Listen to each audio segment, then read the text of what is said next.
All right. Good morning.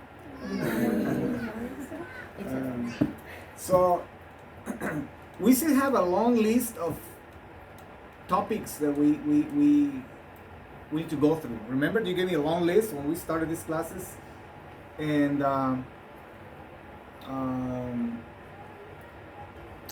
so we still have topics like marriage. Remember, you asked me to talk about marriage. Then we talk another topic that we can include that in marriage. Um, how to pick the right person for my life, the right husband, the right wife. You want to say something? Everybody, please. Good morning, good afternoon, hi. Thank you for being such a respectful young people. Yeah. So, thank you. Thanks, guys. You're welcome. My precious daughter.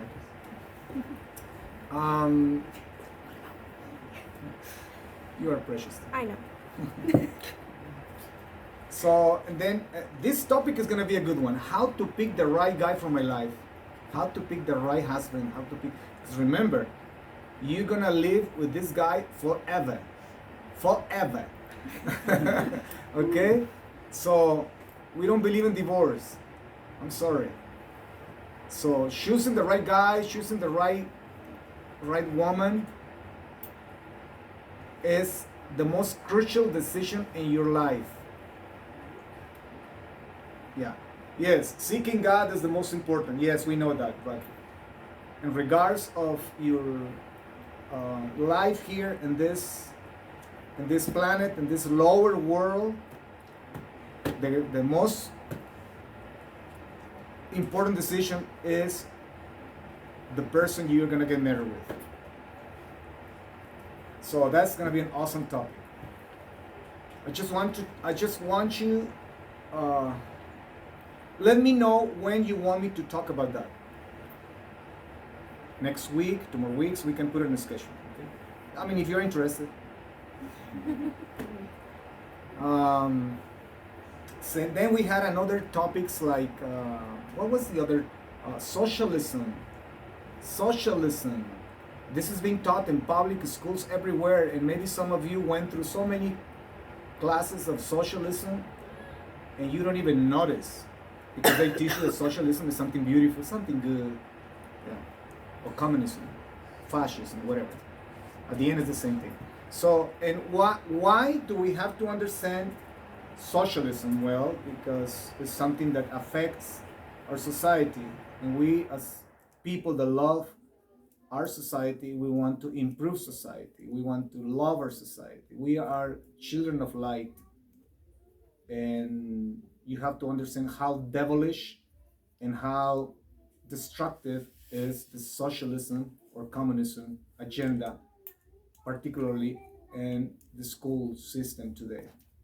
Okay, so that's another topic, something that I want you to let me know when you want to hear one of these 3 topics that are left in this long list that you gave me. Okay? Only 2 say yes. 3, 4, 5, 6. Oh, it's growing. 7, 8. Okay. The portion for now, we're going to study the portion of today. The portion of today is, what's the name of the portion of today? The parasha. Parasha Hashabua, la porción de la semana, the weekly portion. What's the name of the portion? No one studied the portion this week. Okay. What's the name of the portion? You studied the portion with me yesterday. Va?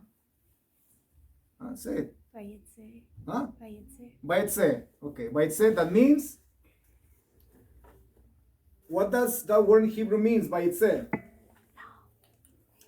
Huh? And he went out. That's what it means. Vayetze. He went out. And we find this portion in the book of Bereshit or Genesis chapter 28, verse 10 all the way through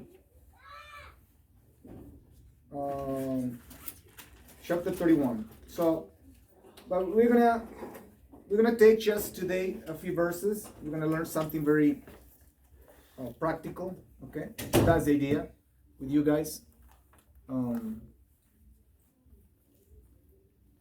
Young people don't need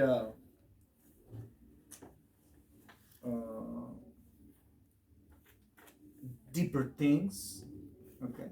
But you need simple things that can actually help you for your life, your daily life. Yeah.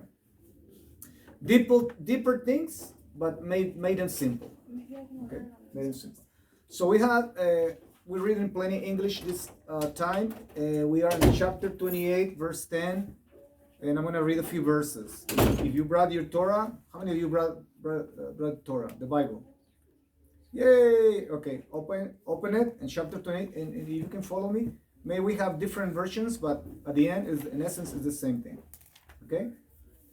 Chapter 28, verse 10, and I'm going to read, like I said, a few verses. I'm going to read in plenty English this time because we need to redeem time. We started late. I hope we can finish the class today. Yaakov left. How many of you are familiar with this passage? With the ladder, Yaakov, he's running away from his brother. His brother wants to kill him, Esau. Okay, and he goes to a certain place that he's exhausted and he doesn't have a tent. Okay, so he just grabbed this stone. He used it as a pillow. And he sleeps there, and he has a dream. He has a dream. So, but that dream is not just an ordinary dream, a regular dream. How many of you have dreams?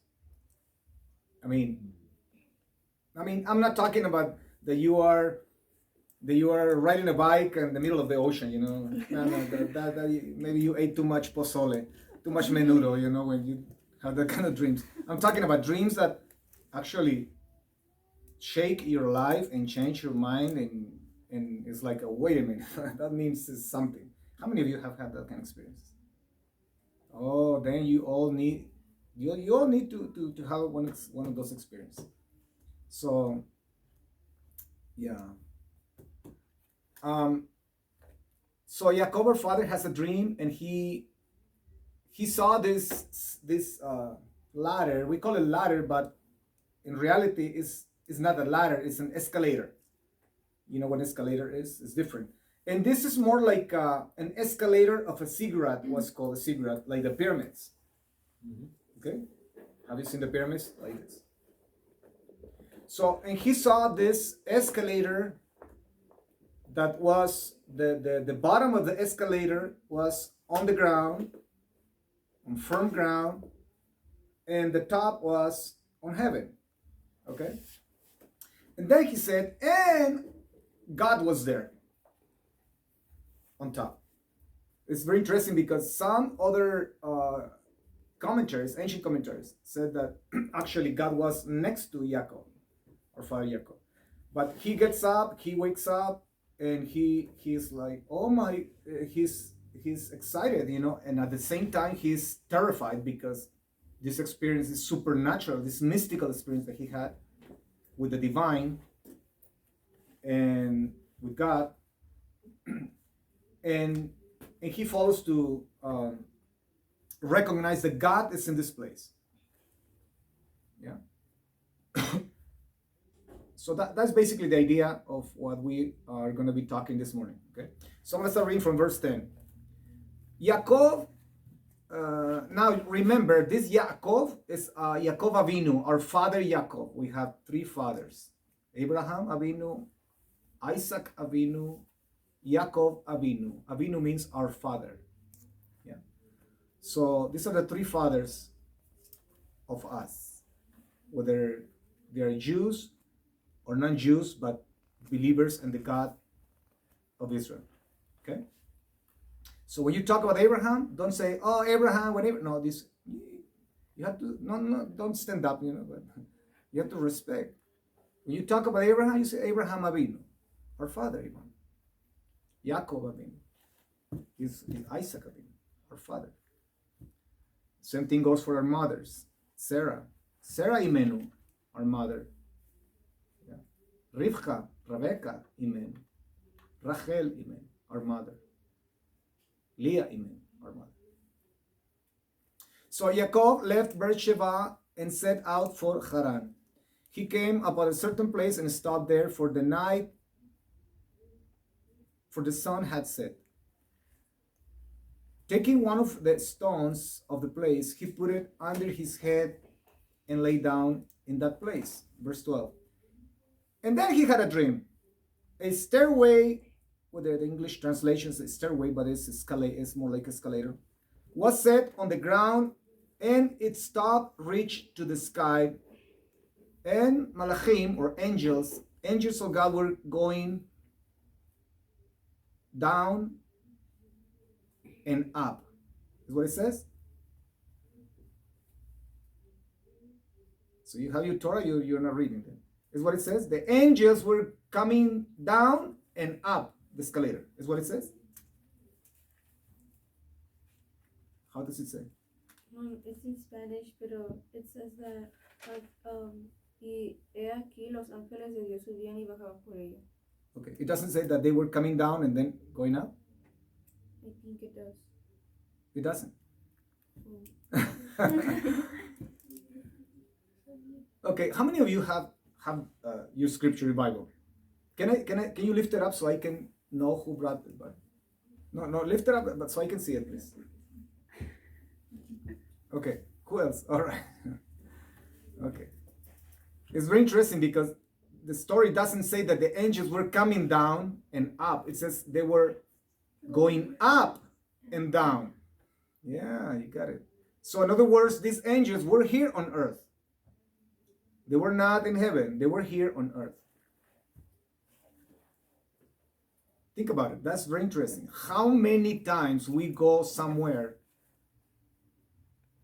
and we experience things that are not so natural or normal? And how many times we just miss the point, and we don't understand that maybe that person was an angel. Think about it. Angels in the Torah and the Bible always appear with human appearance. They materialize and they appear like humans. Who knows? We may have an angel here. Denise, she said me. Oh, she knows who she is. Definitely. Yeah.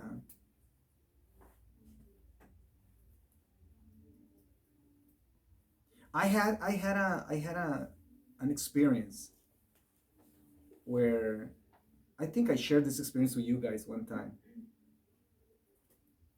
and that was a very scary experience. A lot of people think that experiencing the or watching or talking to a person that you realize that person was not a human being. A lot of people think that, wow, how I wish I can have that. Yeah, yes, it's a desirable experience, but it's a terrifying experience also. If I haven't shared that experience with you, I'll do it one of the classes. Okay? But that is why verse 12 says, he had a dream, escalator, set on the ground, and it stopped, reached to the sky, and angels of God were going up and down. They were here on earth. And Hashem, or God, was standing beside him, says this translation.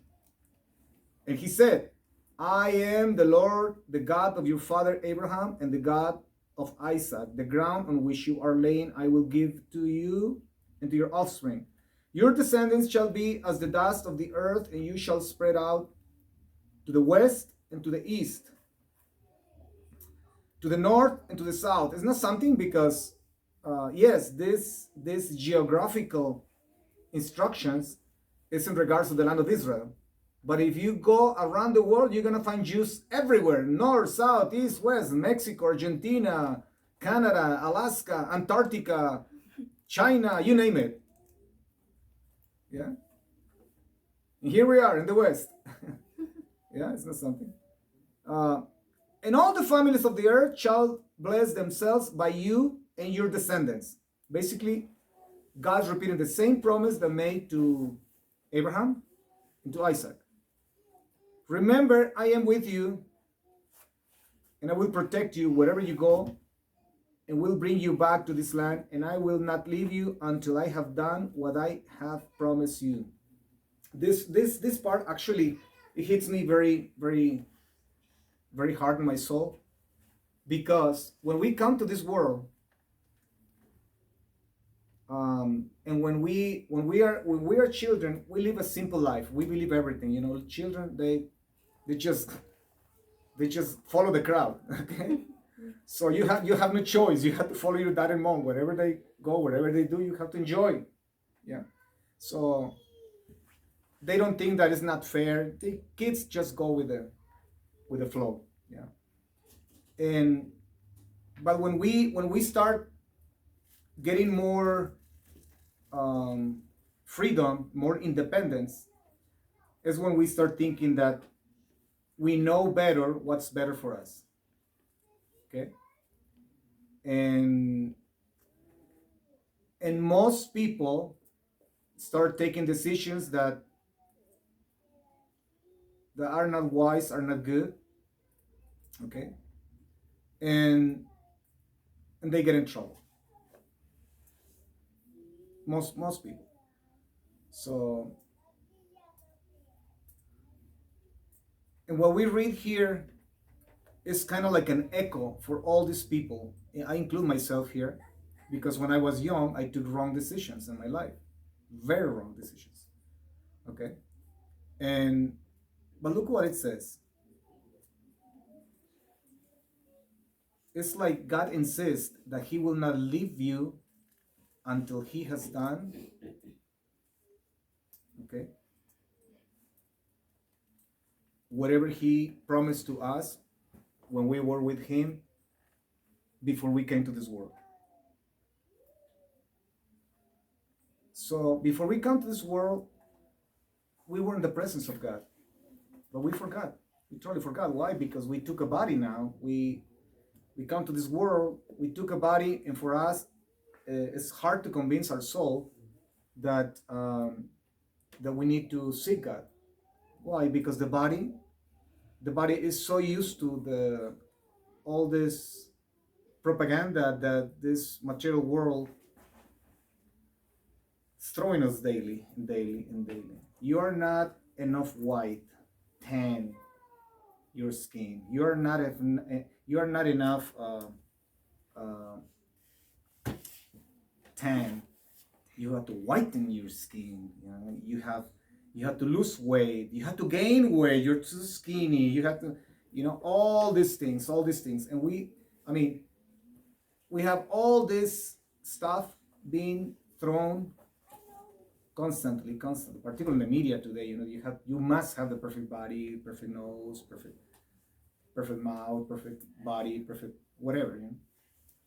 So many demands that the soul is forgotten, totally forgotten. It's just the whole attention is body. And you might be here today in this class, okay? And maybe after the class you go out there, you just forget what we taught. Why? It's not because you want to forget. It's not because you don't want to do what Hashem, what God asks us to do. It's because most of us have been victims of the desires and the passions and all these things that our body demands from us. Attention. That is why the selfie is so famous. Because look at me. If I've been tempted to do this. When I see a person doing the selfie thing, I've been tempted to put not a heart, not a like, but something that actually is gonna bother the person. And I bet you, I'm gonna make that day miserable for that person. Because what people are waiting is their daily doses of likes. Oh, you look so beautiful. You look so precious. Oh, oh, that's new haircut, and all these things. It's like it's just body thing. We cry out for attention, and the soul is. And then the body says, "Oh, it's time to get religious. Let's go to the synagogue or to congregation." Oh, and you get so spiritual in that moment. But once you go out, you forget because there's so much stuff, so much propaganda, so much, particularly in you guys. People like me, yeah. But people like you are the target. Yeah, the system and all this society out there, they want you. They want you. Yeah, they want your attention. They want everything. They want you to forget that you have a neshama, a soul. Pay attention to your body, to you. That's all the point. So, okay, we have our father Jacob, and I found something very extremely interesting.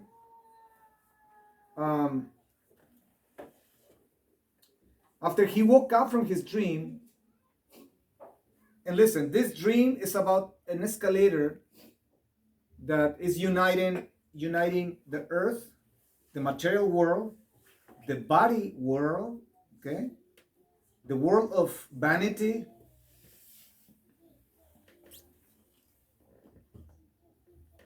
the transitory world to the eternal world.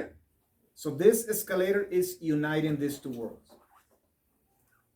Yeah. And angels are going up and down. So we're going to talk a little more about the stairs in a moment, but I want to focus